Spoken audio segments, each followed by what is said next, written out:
Welcome to the Dating Kinky Podcast, a cast about love, sex, romance, and kink. I have an e-card that I created some time ago that says, "You are not one in a million." That would mean there are 3.9 of you in Los Angeles, 8.4 of you in New York City, and over 328 of you in the United States. You are once in a lifetime. I talk about this in my book, Dating Kinky, which is available in online format, free to all members of Dating Kinky, free and paid. And I break down the numbers that affect how difficult it can be to find the kinky boopsie of our dreams once we factor in everything we're looking for.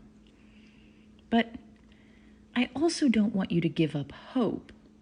People find each other every day. And there are ways to boost your chances, even when at first it might seem impossible. Do the math. The numbers are depressing. In my recent writing about standards, someone mentioned that while they think standards are good, that they can be taken too far so that you eventually filter out all potential matches. Which is the point I made in my recent video, 7 Reasons Your Online Dating Profile Isn't Getting the Response You Want, when I said, saying that you prefer someone who is X feet tall with blonde hair and blue eyes, who makes over $100,000 a year, loves hedgehogs, and is semi-retired at 35 is getting a bit too specific. But even without all the extras, the numbers can be pretty disheartening. I'll give you some numbers here and use myself as an example. Men, or masculine-identified people, make up roughly 52% of the world's population. Women, or feminine-identified people, make up about 48%. Non-binary people are about 0.6%. So, depending on which gender or genders you prefer, your pool will be sized accordingly. I'm in the 48%. If you are looking specifically for gay or bisexual partners, your pool shrinks even further. If you're looking for those who are not gay or bisexual, your pool still shrinks, but not as much.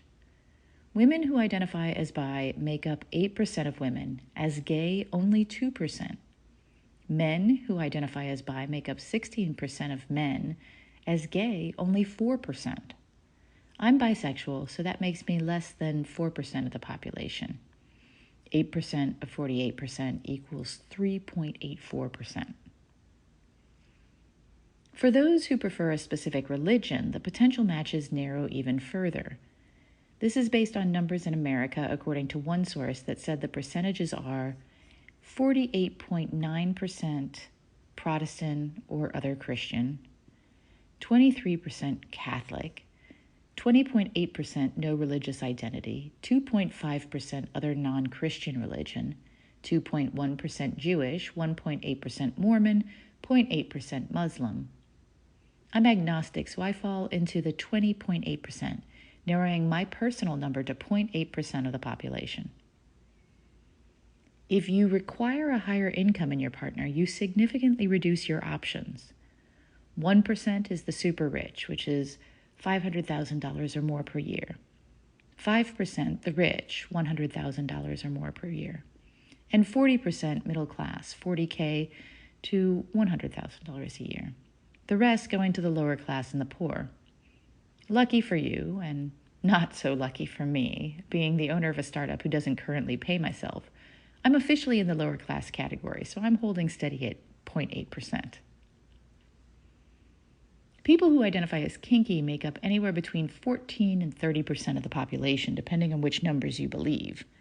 I'll use 30% for those who are open to kink or who have tried it out. That makes my number 0.23%.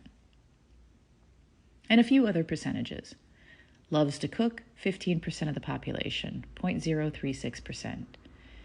Dominant woman, 7.4% of the population, 0.0026%.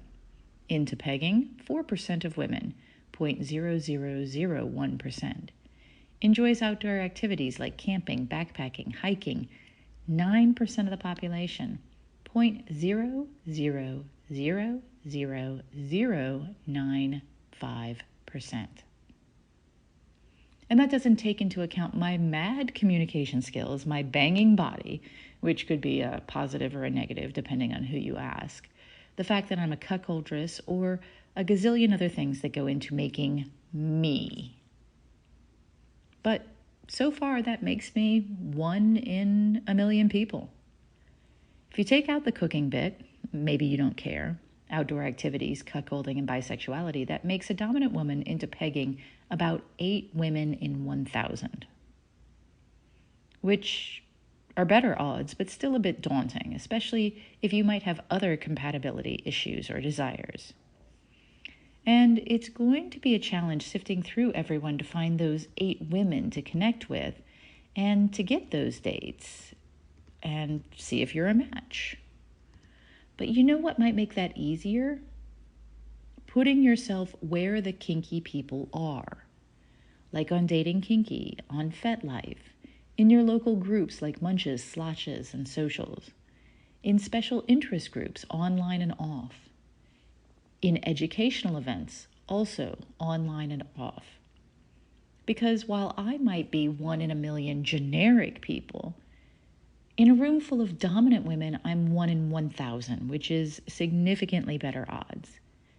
And over the course of a year in an active femdom group, you might meet 2 or 3 like me. Or even better, 2 or 3 women who meet your specific criteria.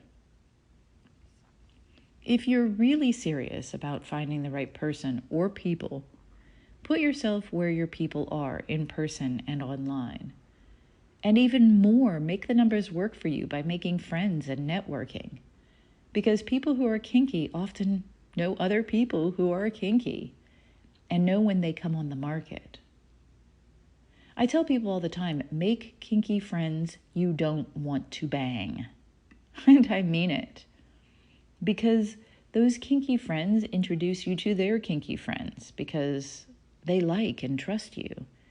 And your chances of getting connected with that 1 in a million person go up. It'll still take time. Even increasing your chances exponentially will require some luck and amazing kismet. But you can hurry it along by putting yourself in all the places and making the connections and being the amazing person that people want to introduce to their friends and groups. And even though it might still take a while, you'll have friends, mentors, possibly even lovers to keep you company, and it might not feel as hard or as long. What are your thoughts? Do you prefer to take full advantage of the resources and community offered to you when you're kinky dating? Or are you more of a loner, preferring to search one-on-one? Thank you for joining me today. If you loved this episode, please share it with others who would enjoy it. And please do join me at datingkinky.com. It's built by kinksters, for kinksters, poly, queer, trans folk, and anyone not quite vanilla. And it's free. Find me on FetLife as Nookie Notes, and on Twitter, Pinterest, YouTube, Facebook, and Medium as Dating Kinky. We're on Instagram as Dating Kinky Official, all one word. Have a kinky day, and I'll catch you next episode.